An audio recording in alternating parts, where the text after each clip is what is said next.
There's a coffee can sitting on a shelf in my spring house, and a 5-gallon bucket on the floor right beneath it. And between those two things and a little fistful of steel wool, no mouse has wintered inside my cabin in 11 years. Not one.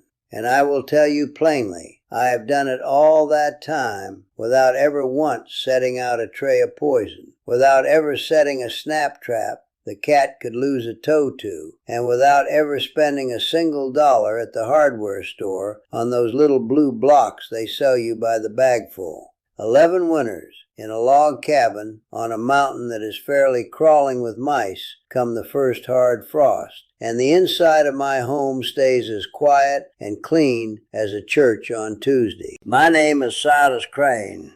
I'm a hillman. And a warm, dry cabin in these mountains is, to every mouse and rat on the ridge, the finest invitation in the world the moment the cold comes down.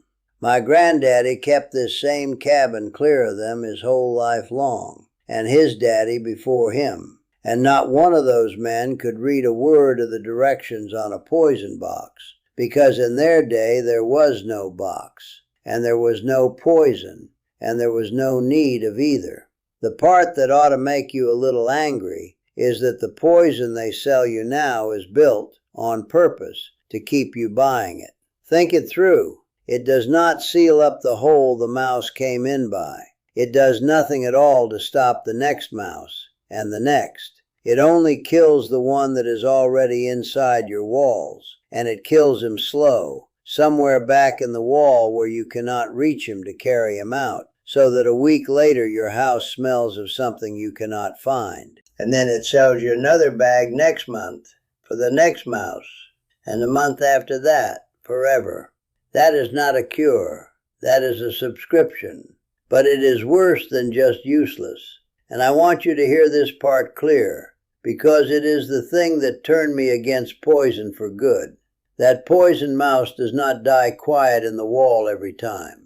Often enough he staggers out into the yard, sick and slow and easy to catch, and your dog snaps him up, or the barn cat does, or the owl that is worth 10 cats and asks you for nothing comes down on him in the night.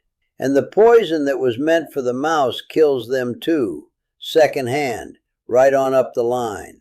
Every year good dogs and good cats and good owls and hawks die slow of a poison that was never meant for them, because somebody wanted to be rid of a mouse the lazy way. I will not have it on my place. And once you have seen it happen, you will not have it on yours. So stay with me. By the end of this, you are going to know the $2 way to clear mice and rats out of your home for good, with no poison anywhere on the property. Nothing the dog or the cat or the grandchildren could ever get into. And you are going to know the one step that everybody skips. The step that is the entire reason it works for good instead of for a single week. Let me start with what most folks get wrong, because this one mistake is the whole story. And if you take nothing else from this video, take this. They go to war with the mouse that is already inside, and they never once stop to ask how he got in. So they catch that mouse or they poison him, and they feel they have won the battle. And 3 nights later there is fresh sign on the counter again, and they cannot understand it. Here is why. The door the first mouse used is still standing wide open, and the ridge is full of mice, and every one of them can smell the warm and the food on the far side of that open door. A mouse can squeeze his whole body through a gap no wider than a pencil. If his skull fits, the rest of him fits, because there is hardly anything to him but fur and want.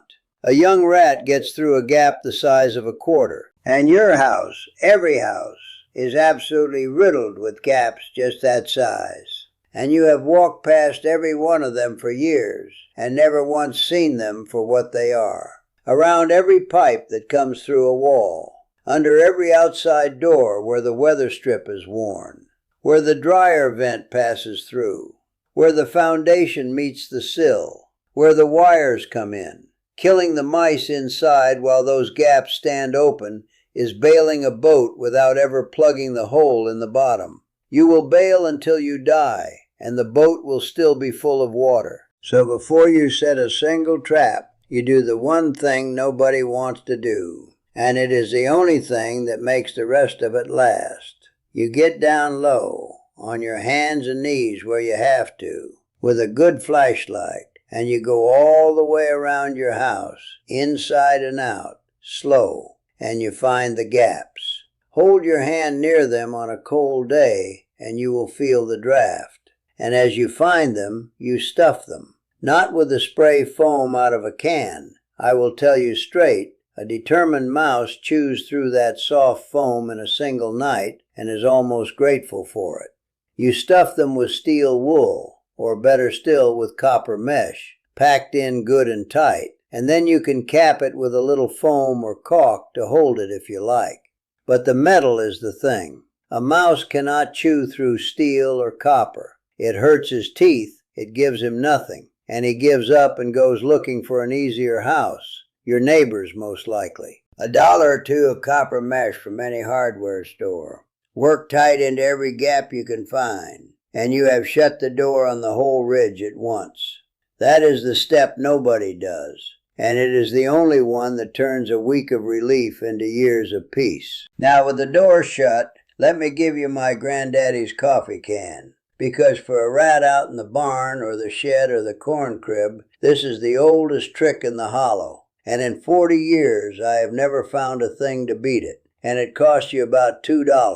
You take a coffee can, or any tin can of a good size, and you smear a thin line of peanut butter around the inside of it, up high near the open rim, just barely out of an easy reach. For the first night or two, you lay the can on its side, so the rat can walk right in and get his fill. Because a rat is a careful, suspicious animal, and you want him to learn that this can is a safe and generous place. You want him bold and greedy before you spring it. Then on the third night, you stand the can upright, balanced right on the very edge of a shelf or a beam, with a little ramp leading up to the rim, a stick, a thin board, propped just so. And you set a deep tub or a 5-gallon bucket on the floor directly below. Now the rat climbs his ramp, the way he has learned to, and he reaches in over the rim for the peanut butter he knows is waiting, and his weight tips the balanced can, or he simply overreaches and loses his footing, and down he goes into the bucket he cannot climb out of. Bait it well, and that can does its work all night long while you sleep warm in your bed. And $2 of peanut butter will keep every can on the place baited for a month. For mice inside the house, it is the very same idea, made even simpler, and this is the one that truly clears a cabin. The bucket trap. You take a 5-gallon bucket. You lay a thin smear of peanut butter on the outside of the rim, a little trail of it, and a good generous dab down in the very center of the bottom. You lean a ramp up the outside of the bucket, a ruler, a thin slat, a stick with some notches cut in it for grip, so the mouse can climb easily up to the rim. He comes up the ramp drawn by the trail of peanut butter. He reaches the rim, and there below him he sees and smells that good dab in the bottom, and he leans out over the edge to get at it, and in he falls. And a mouse simply cannot jump out of a 5-gallon bucket. The walls are too tall and too smooth and too far, and there he stays. In the morning you carry the bucket off down the road and tip him out to make his own way, if that is your nature, or you end it quick and humane, if that is, and either way is honest. One single bucket set by the pantry door will outcatch a dozen snap traps in a week, and here is the why of it. It resets itself every single time. A snap trap catches one mouse and then sits there, sprung and useless, until you tend it. The bucket is ready for the next mouse the instant the first one is dealt with, all night, with no help from you. That is the whole genius of it. Let me stop here a moment, because folks always ask me about the fancier versions they have seen. The spinning soda can on a wire stretched across the top of the bucket, the rolling log, all of that. And I will tell you, those work fine, every one of them. And if you enjoy the building of such a thing, build it, but you do not need it. A plain ramp and a smear of peanut butter on a tall, smooth bucket will clear a house just as dead as the spinning kind. Keep it simple. The mouse is not a clever animal. He is only persistent, only hungry, only patient, and you are going to be more persistent than he is, and you are going to shut his door behind him besides, and a simple bucket is all the cleverness the job has ever required. Now, I promised you honesty all the way through, so let me tell you what does not work.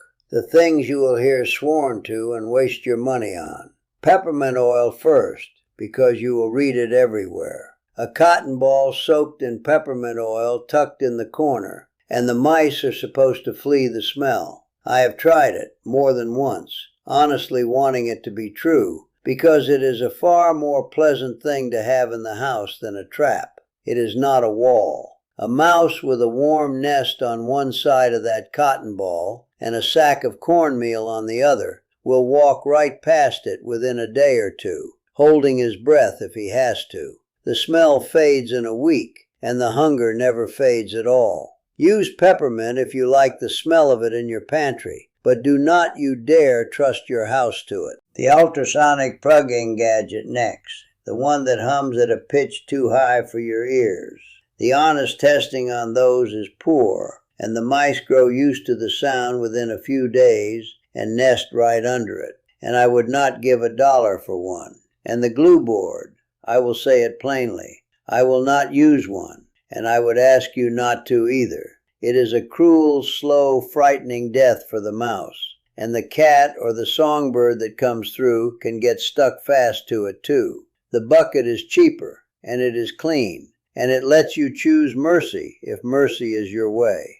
The Flatlander buys the poison and the gadget and the spray and a new contraption every season, and still lies awake in January listening to the scratching inside his wall. The hillman gets down with a flashlight and shuts the holes with copper and sets a baited bucket by the pantry, and the scratching simply stops, because he went after the door instead of wasting his whole winter going after the mouse. Here is the cost, laid out plain. $1 or $2 of copper mesh or steel wool to seal the gaps. A jar of peanut butter, $2. That will bait every trap on the whole place for a solid month. A bucket and a coffee can you already own. Set the whole of that against a bag of poison every single month, forever, that never seals one hole, and that can take your good dog or your owl down into the grave right alongside the mouse. It is not a close call, and it never was. So this week, before you set out one single trap, get down low with a flashlight and find every gap a pencil could pass through, and pack each one tight with copper mesh. That step alone will turn the whole tide. Then set one bucket by the pantry door and stand a baited coffee can out in the shed and give it a few nights. Do that much and you will have the first truly quiet winter you have had in years, and not one thing on your place will have died of poison to give it to you. Next time, I am going to show you the $4 bag of plain white powder from the feed store that clears out roaches and ants and fleas and a dozen other crawling things, all by the same simple means, and exactly why the man in the white truck would just as soon you never heard its name. It is the natural next step after this one. Until then, stay warm, stay watchful, and remember, the folks who settled these mountains with their bare hands knew things we are only just starting to remember.